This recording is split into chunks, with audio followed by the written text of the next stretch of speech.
Those of this station. We are the talk of Chicago, 1690 WVON. All right, brothers and sisters, we are back. Our final hour on Straight Words, WVON 1690. This is the talk of Chicago. Brother Naba'a Richard Muhammad is the editor-in-chief of the Final Call newspaper.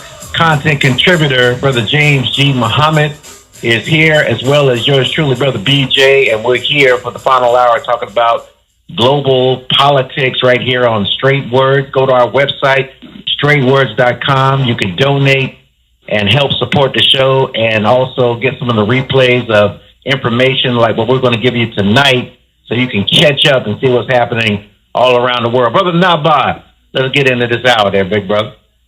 Oh, man. Well, thank you, brothers and sisters. We're glad that you've been with us, man. I think it's been a quick night.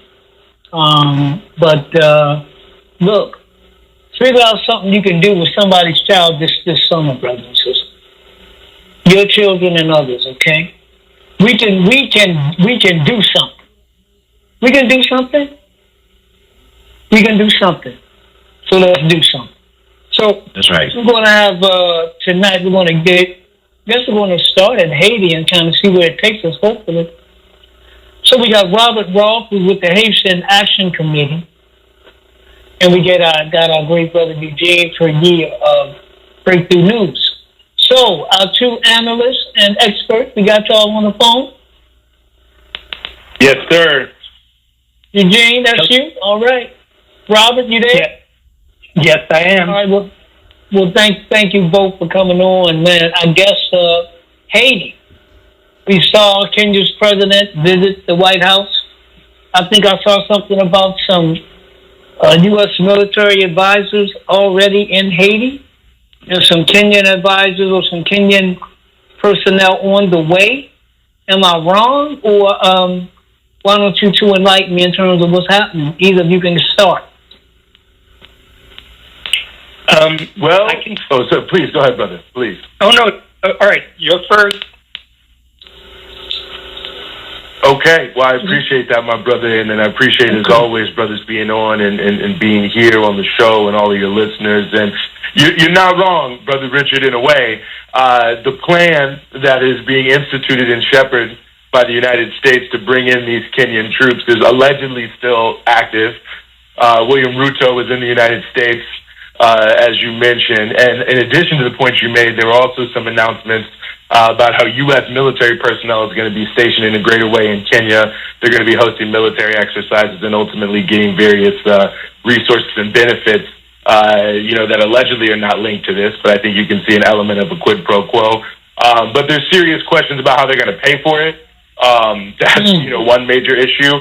But there are private military contractors hired by the United States that have already started to prepare for them to hit the ground, and, securing elements of the airport, and I don't know what other security responsibilities they'll have. And, the so-called prime minister, by this installed council was just signed in. So the conveyor belt is moving for 1,000 Kenyan troops to come and occupy Haiti along with others. But I think, there's still some elements of the logistics in terms of how they'll work it out. All right, so brothers and sisters, you're hearing from that's Eugene Puryear of Breakthrough News. You're hearing from right there. Eugene, what you mentioned 1,000, and we've been hearing this number, 1,000 Kenyan police officers. Is that? Do you have any idea what the total size of this quote unquote force is supposed to grow to or eventually be? It's an open question. I'd certainly like to hear what my colleague thinks. We've heard a lot of other numbers. At one point, 1,200, either police or military from Benin, various, in the hundreds from countries, Jamaica, Bahamas, so on and so forth. So it's the type of thing that could, potentially grow to be maybe a few thousand people if some of that materializes. And like I said, in the context of, non-state actors, these private military contractors, which is a lot of more of a shadier game in terms of, who's bringing them in, so on and so forth. It could get larger than that, even if it's not fully reflected in the conversation we're hearing about individual countries offering troops. There could be, private forces brought in different ways and classified perhaps in ways to make it appear as if it's, a smaller number. Okay, very good. Robert, you want to get in on this? Sure. The operation has already begun, and it's a U.S. controlled and run operation. The U.S. has committed over $300 million to finance this, and they've also committed to providing intelligence, security. U.S. planes are already on the ground at the Port-au-Prince airport. They've already destroyed close to 400 homes in the area near the airport, and they're going to destroy more homes in order to build an encampment for the troops that land. And at this point, they've got commitments from Kenya, from Bangladesh, from the Bahamas, Benin, Barbados, Belize, Chad, and Jamaica. And one of the things that, and of course, Kenya, the Kenyan government has been bought and sold over this, right? They've been promised major investment from Silicon Valley. In fact, Ruto, the president of Kenya, was I'm in California, and he toured Silicon Valley a couple of months ago as part of, payment for the Kenyans, fronting this new invasion of Haiti. And at the press conference, and also, there was a state visit by Ruto with Biden at the White House, the first state visit by an African head of state since 2008. And at that visit, there was a press conference. And one of the things that Biden said at the press conference, he said, I'm going to quote this. He said, "We concluded that for the United States to deploy forces in the hemisphere just raises all kinds of questions that can be easily misrepresented about what we're trying to do and be able to be used by those who disagree with us or are against our interests in Haiti and the U.S."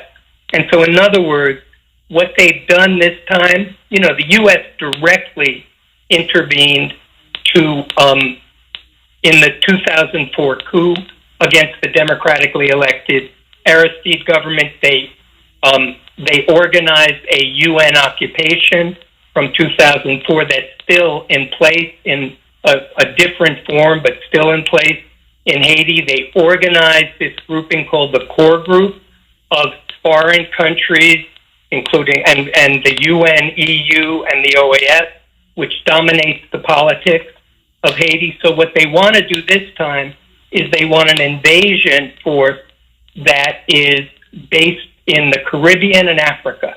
And in other words, they want a black face on what's really a white supremacist attack on the people of Haiti. Robert and Eugene, we have been told that this force will be coming in because Haiti is in such a horrible state that people are suffering, that gangs are out of control, that violence is rising, that innocent people have been killed, American missionaries have been kidnapped and killed, and this is the only way to end the bloodshed and to bring some level of stability to Haiti. This is what we're being told. But what is it that's really going on here? Why is the U.S. determined to go back into Haiti at this time? Well, I can start, and my colleague can finish, because we're clearly on the same page here. That's exactly the rationale that the U.S. used to invade Haiti in 1915 and to occupy for 20 years. But their real aim was to destroy the popular movement in Haiti, which had risen up against one corrupt government after another, and to take control of Haiti's finances, take control of their mineral resources, and establish a Haitian army that would be used against the Haitian people.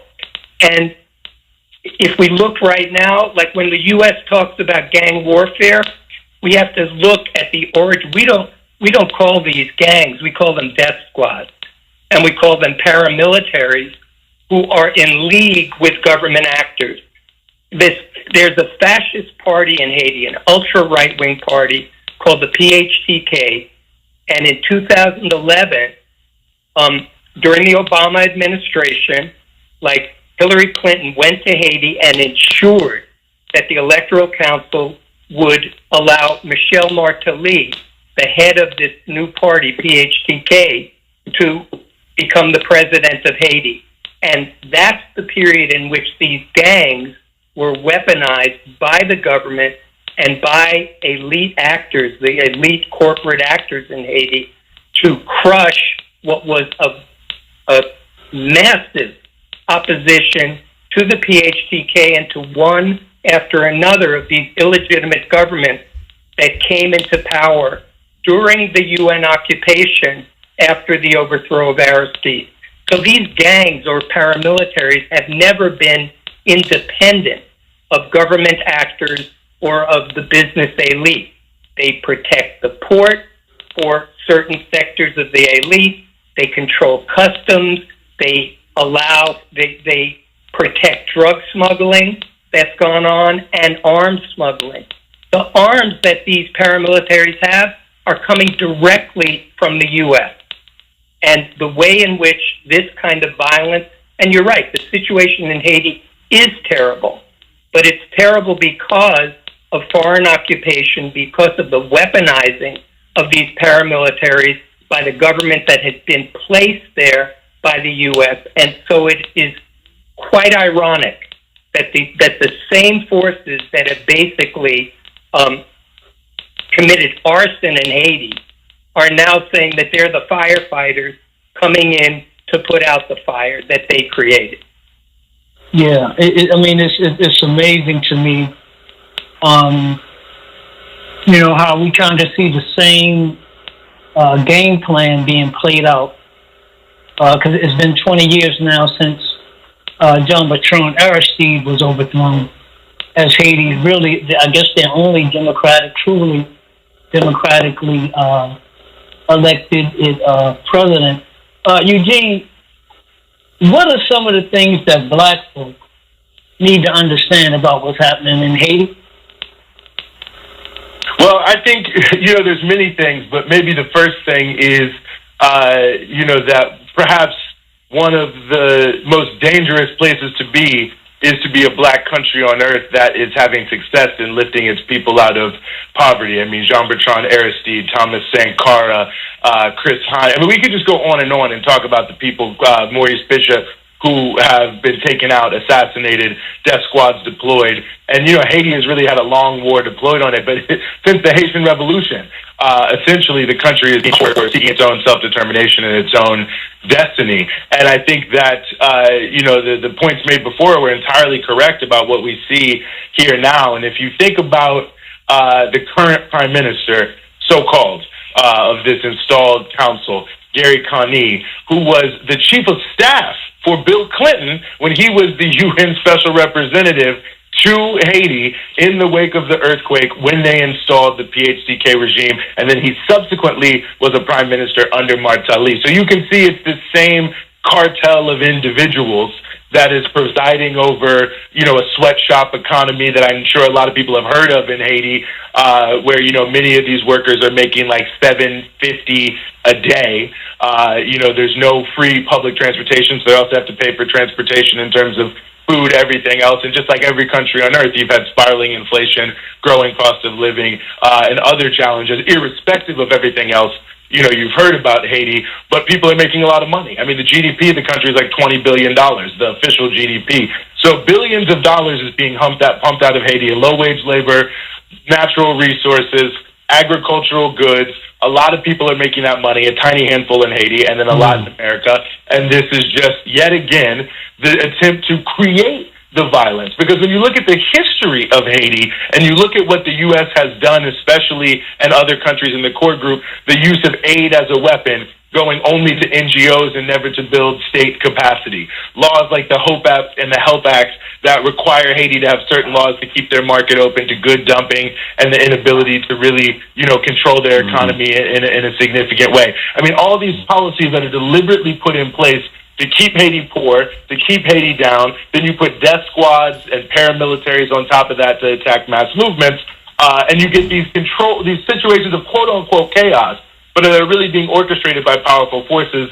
and then the white knight comes in, and the process continues. But it's really a strategy of almost a long war on Haiti, in order to keep this very lucrative machine running for a handful of people. Yeah. Do you see any, with the U.S. election going on in November?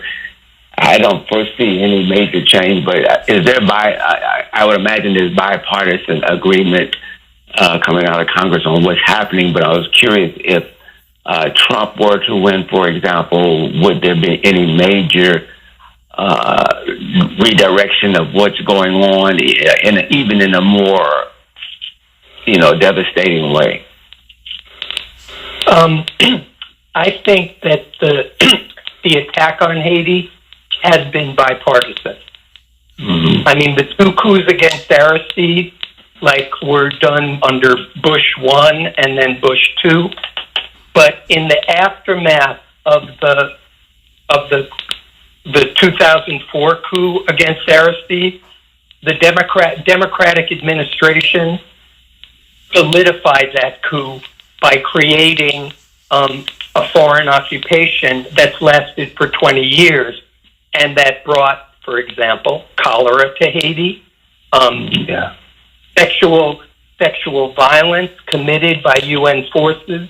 I was in Haiti right after the 2004 coup, and we saw these blue helmeted soldiers going into one neighborhood after another, violently repressing the popular uprising that Aristide was overthrown. And so this policy has been in effect through Republican administrations and Democratic administrations. At one point, as the 2004 coup was being organized, members of Haiti Action Committee met with the chief of staff of Nancy Pelosi's office at the time, and she was absolutely clear. She said, we have a problem with Aristide. And I think what Eugene said about, when you have a black country being led in a progressive direction in the Caribbean, which is, has long been considered by U.S. imperialism as its backyard. When you have that power of a good example, they attack it over and over again. I mean, Grenada has 100,000 people when it was invaded under the Reagan administration. So I think, this is all happening right now under Biden. And Biden has also deported more Haitians over the last few years than any president in history. So we look at it as a system, not as just one party doing this to Haiti. Robert, I think one of the things that I think is very, very important, and I want our listeners to really get. Haiti is called the poorest country in the Western Hemisphere. But Eugene just talked about $20 billion coming out of that economy. So that's $20 billion.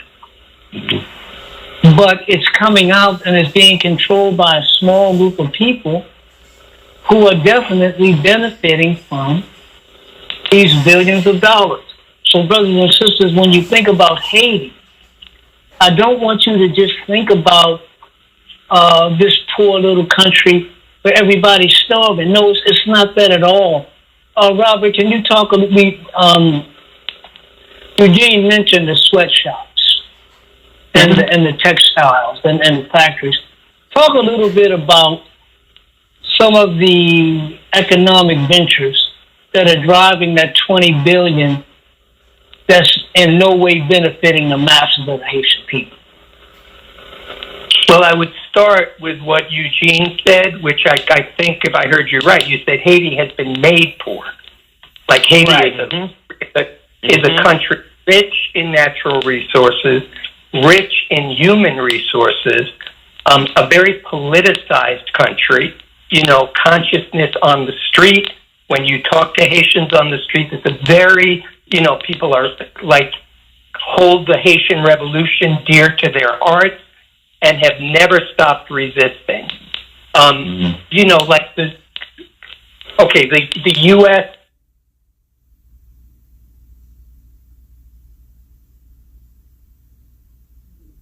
300,000 people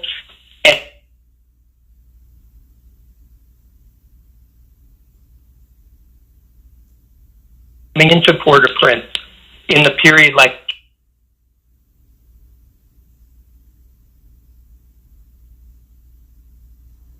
it was like a sea of blue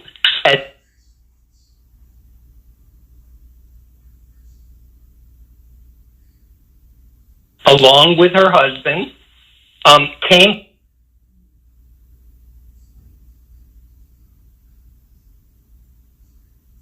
he is now open for business. It was a very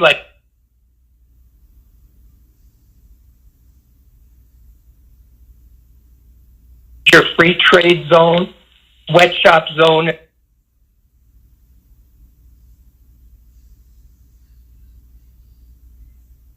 They did with the South Koreans, with a big South Korean.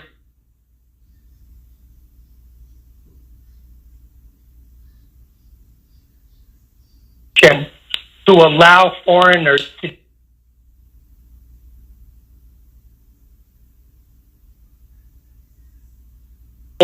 it has bauxite, it has marble.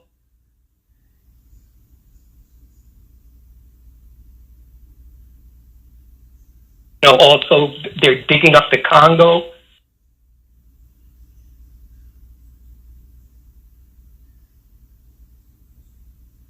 A rich country in its resources.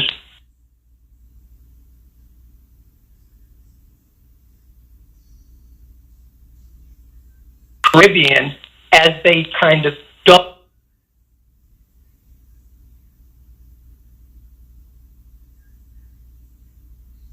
It's very strategic, and people always ask.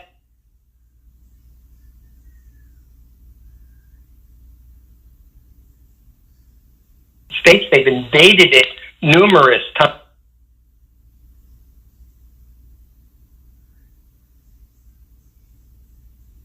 Comes to power there. So they believe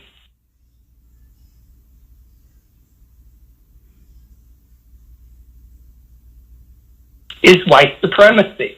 I think that Haiti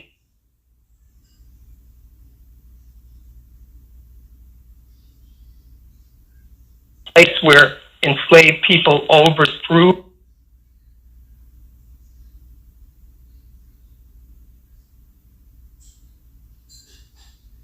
slaveholders that they had over.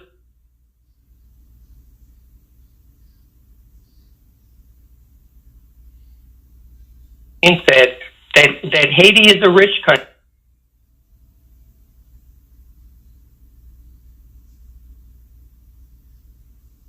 If I could pick up on one quick point there,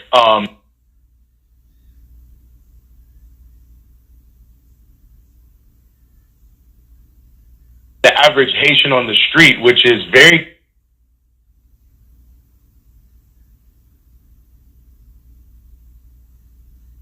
the geopolitics of the world. And I say that because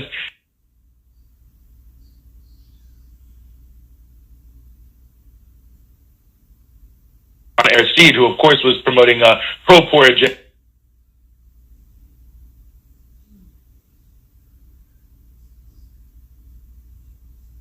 U.S. backyard approach.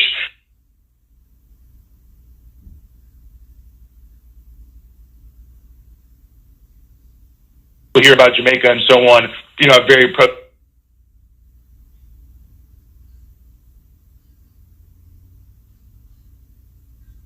are also a part of the ALBA alliance.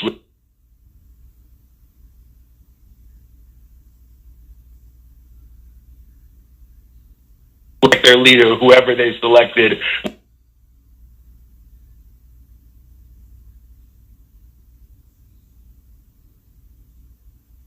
If you think about, the impact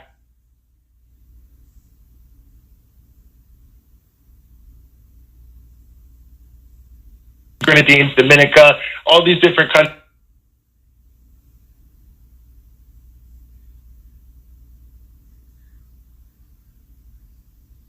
Very dangerous. So the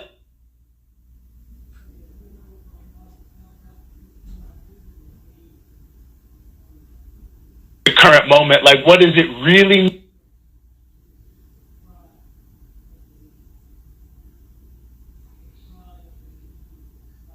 It could be very significant in terms.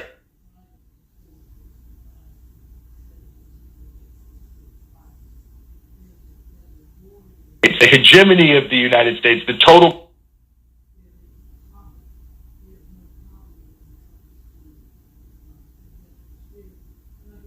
So extraordinarily relevant.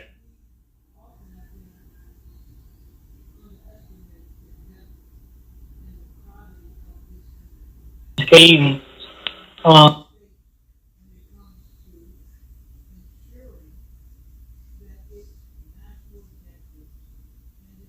the pride of the Haitian people.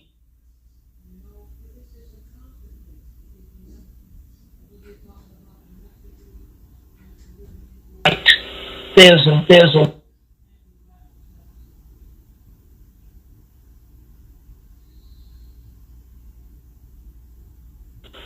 the depth of spirit.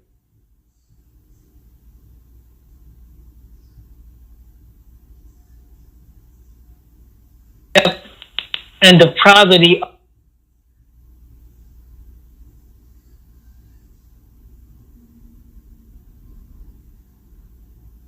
National objective.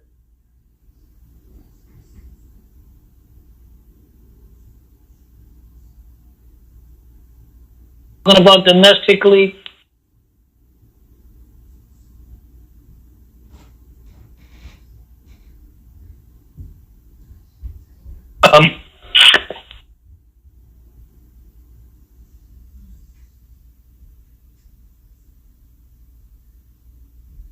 President, one of the things that he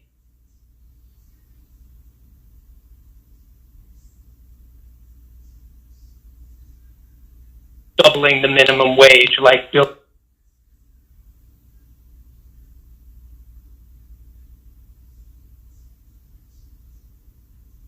Taxing, the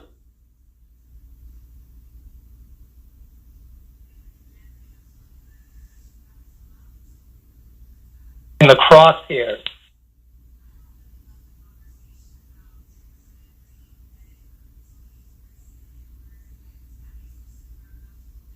Is that hate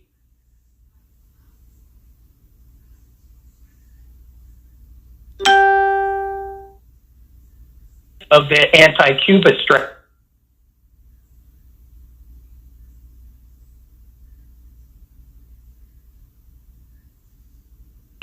As the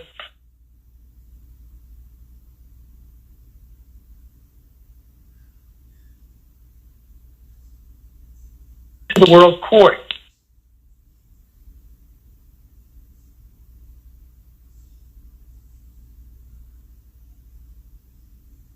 Over 21.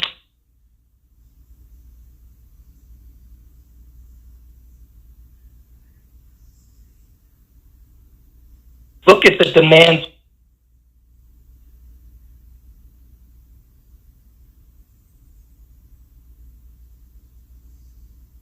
He did that.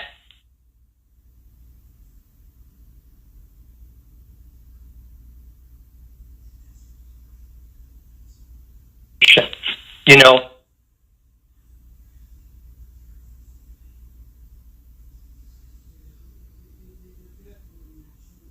Howard Haiti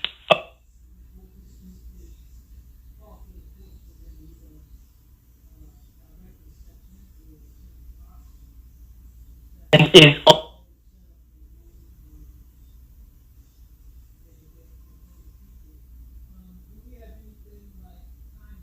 Indians and people from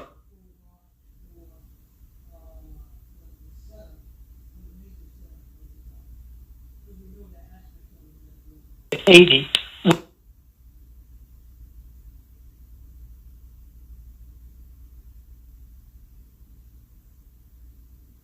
It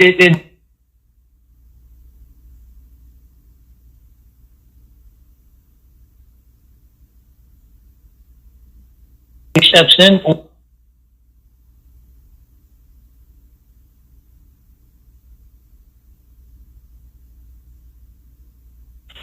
do we have any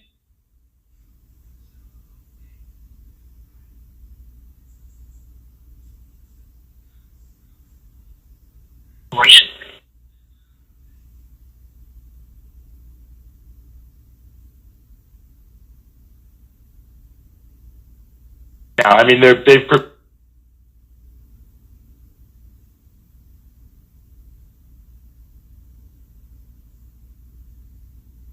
releasing a bunch of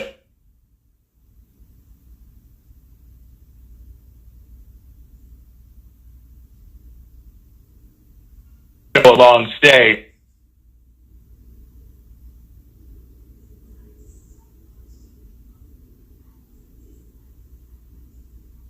And not that you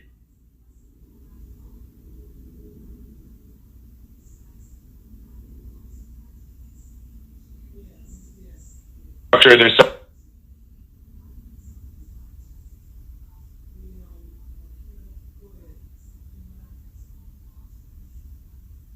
a fight.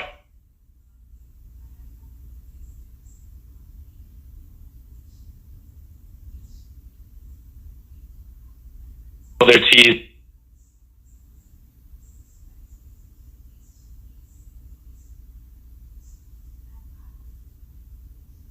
but it seems that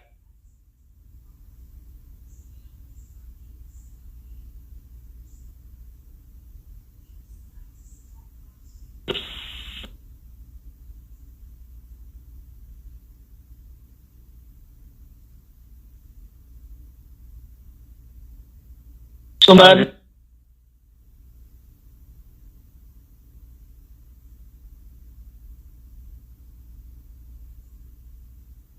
are they going to?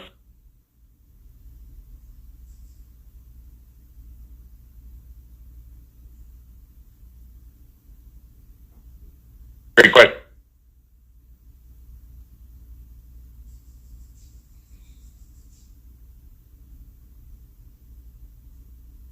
That result.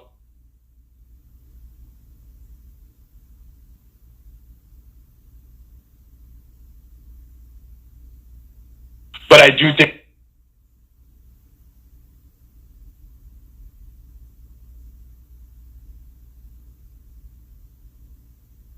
knifing hate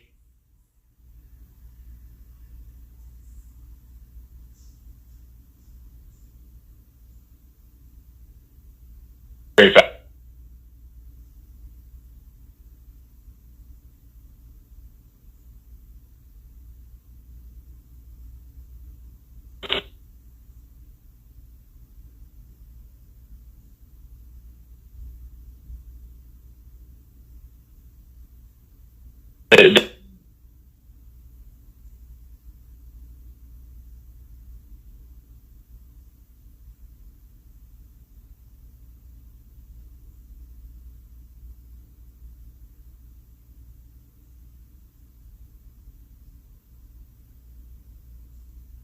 Who are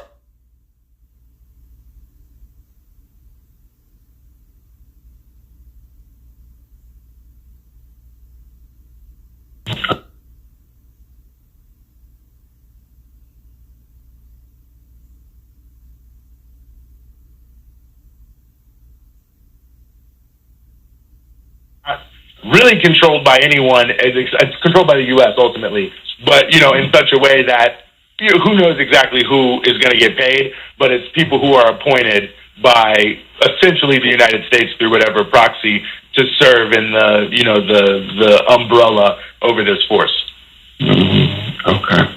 And, you know, I think that there's, you know, that the other thing that's going to happen is the continuation of a massive propaganda campaign to make this a benign humanitarian intervention.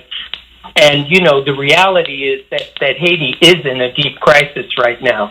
Like, the 20 years of illegitimate government have left Haiti. There's not one elected official in the whole country. I'm talking local parliament, you know, the president, you know, this prime minister was selected. The transitional council is dominated by right-wing forces and also is a creation of the U.S. And so I think that what they're going to do is they're going to try to make this be seen as a humanitarian mission by Africa and the Caribbean to, like, and the Kenyan government is painting it as a Pan-African, sort of like as a Pan-Africanist operation in solidarity with the people of Haiti, you know. And so there's going to be a large-scale propaganda offensive. And I think, you know, we're trying to build solidarity with Haiti worldwide, you know, and we've been a solidarity organization for over 30 years in relation to Haiti, and many, many times Haiti's issues get marginalized in the U.S. left, you know, in the, you know, whatever social movements are happening, people go, you know, people do not understand the importance of Haiti, and we're trying always to, you know, to fight for that and to really, you know, break through the white supremacist notion about Haiti. So the humanitarian propaganda is going to basically be Haitians cannot take care of themselves, right? They need outside forces to help them, you know. Haiti is a failed state. Haiti is a poorest country. Haiti needs our help. And, you know, and so I think we're going to have to really confront that, you know, and educate people about what the true issues are as this invasion, you know, multiplies, because it's not just going to be 2,500 troops, and it's not just going to be $300 million. It's going to expand, and it's going to be a violent, repressive force that's unleashed on the people of Haiti. Yeah, that was another question I had real quickly. With these militias who are controlled, you know, who are proxies for other interests and maybe other countries, the rich, et cetera, when the forces start coming into Haiti and you know, what do they do? Are they in cahoots with all of this? You know, with the nations coming in, you know, because the rich folks are getting their share. Do they pull their militias back? How will that work? Or do they continue to fight? Are they controlled by, you know, people who really want to see some kind of change, however they look at change in Haiti? That's not in the direction that the U.S. is planning with the developments that are taking place. Eugene, what's your view of that? I mean, I have my thoughts, but I would love to hear what you're thinking. Yeah, you know, I think that's a really interesting question, and it's one I've been wondering. I mean, I think I would put it in two lanes. I think a lot of these, you know, quote-unquote gangster militaries will, I don't even want to say disappear, but I think will, through the guise of some sort of disarmament, quote-unquote, type operation, be partially subsumed into, you know, some police, state security force that will be working alongside the occupation forces, and it'll probably be pitched in the eyes of national reconciliation. I mean, Michel Martelly, who still plays a big role, you know, in PHTK, has been sort of yelling from the sidelines, metaphorically yelling, you know, social media, things like that, that there needs to be a deal done with some of the people, Jimmy Cherizet, different people, that they should bring them in to some degree to the government. There's this alliance, the WVON AM alliance that Cherizet called Barbecue and others from the paramilitaries have formed. So Martelly is sort of saying, under the guise of national reconciliation, let's bring them in. I mean, the whole G9 gang thing from the first place, you know, a lot of that came from the core group. They said, oh, well, we can't beat them, so let's put them all into one alliance. So I suspect some subset of them, that is exactly what will happen, and then that'll be touted as a great, you know, gain, but those same people will then be turned on anyone who is against the occupation of Haiti. It'll just be like, quote-unquote, legalized. You know, will some people fight? I think it's possible. I mean, the sort of, to me, one of the hidden stories, and one of the things, and I'm so glad you mentioned the issue of the propaganda campaign, Robert, that I think we've missed is, you know, Haitians have self-organized to secure their neighborhoods in different areas when they've been totally abandoned by the state in, like, serious ways, where they have kept people out, where they've taken on some of these gangs and, you know, basically taken people out for, you know, doing serious harm to people and property in their communities. So I think that it's not impossible that some of those folks might turn some of that self-organization into popular organization against the occupation. So it could be a different kind of fighting, but that's sort of how I see that. But I think it'll be very interesting to see when the Kenyans get there, how quickly some of these so-called oppositional gangs that are against everyone, I think many of them all of a sudden, you know, will be brought in under various guises, under various deals to sort of strengthen the hand of the occupation. And I would just add one thing, which is that the PHTK party, and for people, you know, who don't know that much about Haiti, this is the party that's been in control of Haiti since 2011 and has, you know, kind of brought the country, you know, with U.S. support into the hell that it is right now. And then Haitians very openly are calling what they're living through hell on earth. You know, but it's been produced by these forces, and the PHTK is very strong in this new transitional council. You know, in fact, they dominate it politically. So, you know, like I read a piece, you know, by another commentator, Brian Kincannon, who, you know, longtime, you know, activist and an author about Haiti, who said these gangs are represented in this transitional council. You know, they're already there. You know, they're there because the right-wing parties that have empowered them are there. So I think that what Eugene said is I would agree. I think that, you know, if people believe that these paramilitaries are just going to fight, you know, for the people or, you know, remain in opposition, I think they'll be bought and sold. You know, like in large number as this, you know, as this invasion takes place. But I think there will be grassroots opposition, you know, and Eugene, you're referring to the Bois Calais movement, you know, which is self grouping within these neighborhoods. And, you know, and that's been an underplayed aspect of what's gone on because people in Haiti have been resisting these paramilitary forces, you know, and have organized themselves to fight back. Had to. So, you know, I don't think any of us know, but we do know that the history of these occupations has been brutal in Haiti, you know, and just because you put it up to the guise of a peacekeeping mission, that's a misnomer. This will not be a peacekeeping mission. This will end up attacking like progressive opposition forces in Haiti and attempting to solidify right-wing elite rule. That's the way we see it. Yeah. You know, one of the things that I just wanted to mention is that Haiti is really a beautiful country.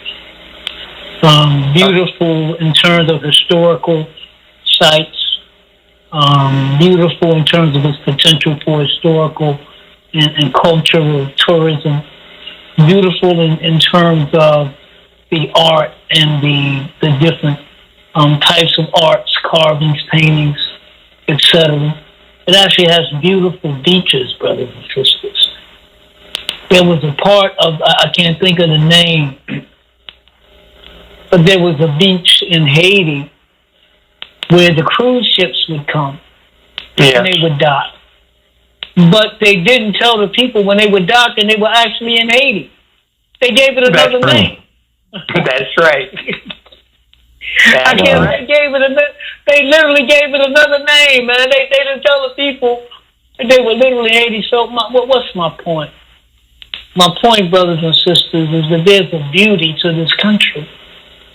There really is. And so as we try to bring you information and challenges, we never want you to lose sight of the beauty of the country, the beauty of the people, and this long struggle.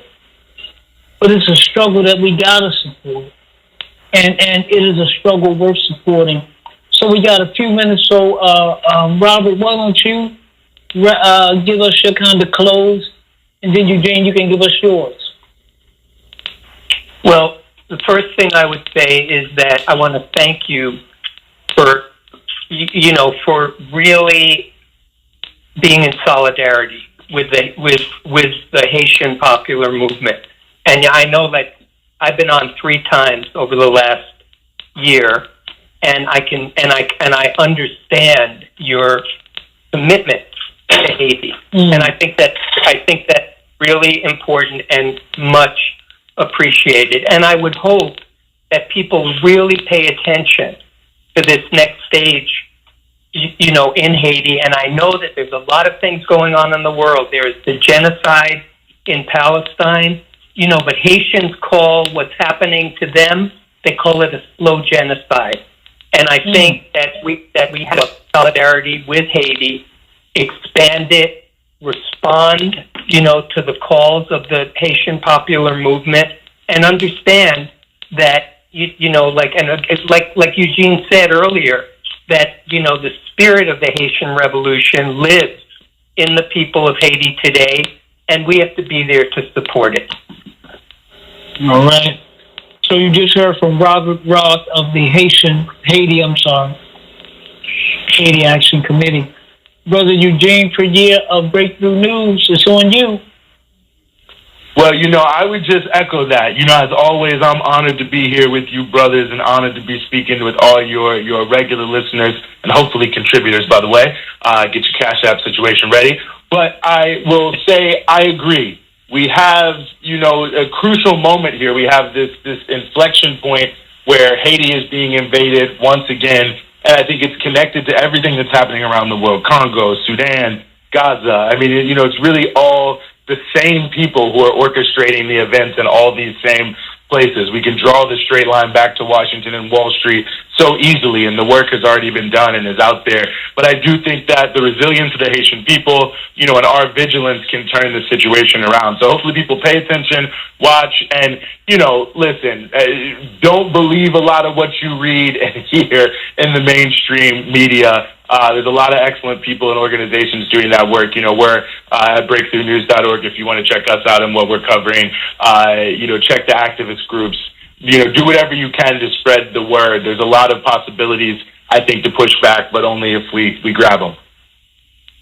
Well, thank you. Thank you so much, Robert Roth with the Haiti Action Committee, and that was Eugene Puryear, Breakthrough News.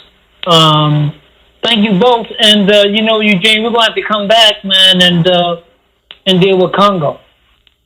I'm ready. You let me know. Yeah.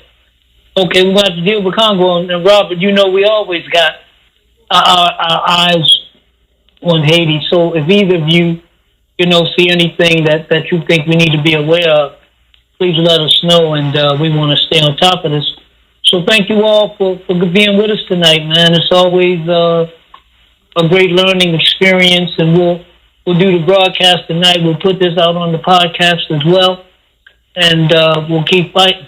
Thank you. Assalamu alaikum. Right on. Thank you, brother. So much. Thank y'all, brothers.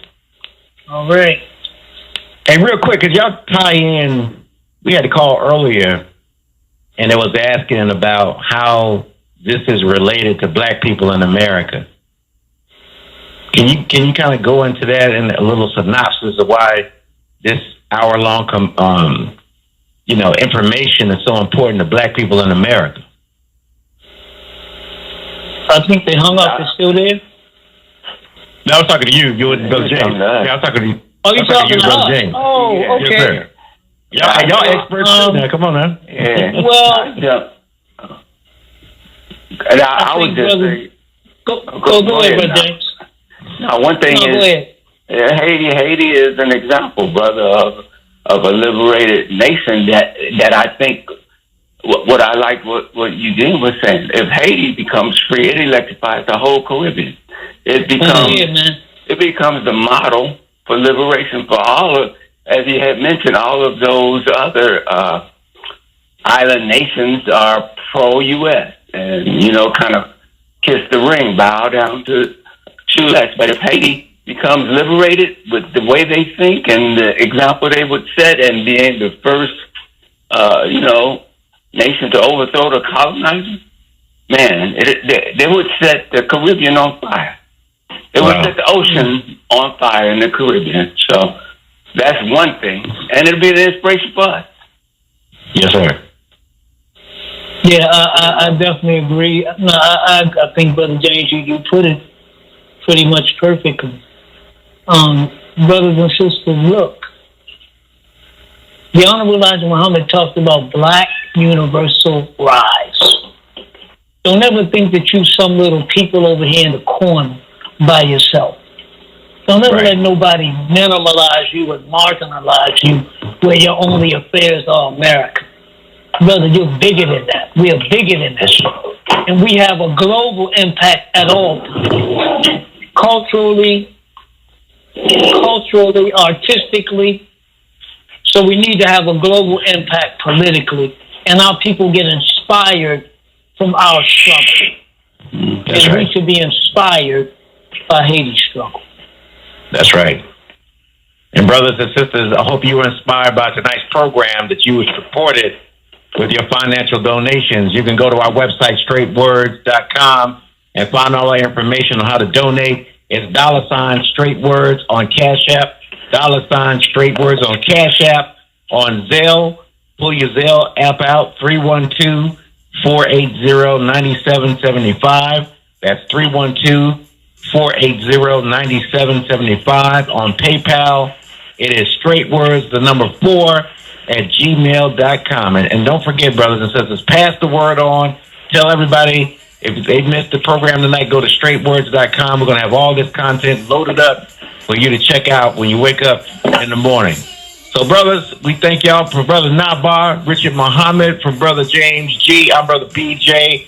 And don't forget, the scripture says, blessed are the peacemakers, for they shall be called the children of God. You go out and be one. When you see your Black brothers and sisters on the street, be a peacemaker, and they'll know that you a child of God. We love y'all. We'll see you next Tuesday at 9 p.m. right here on WVON 1690, The Talkers, Chicago, straightwords.com. Go to the website. Peace, y'all. Assalamu alaikum.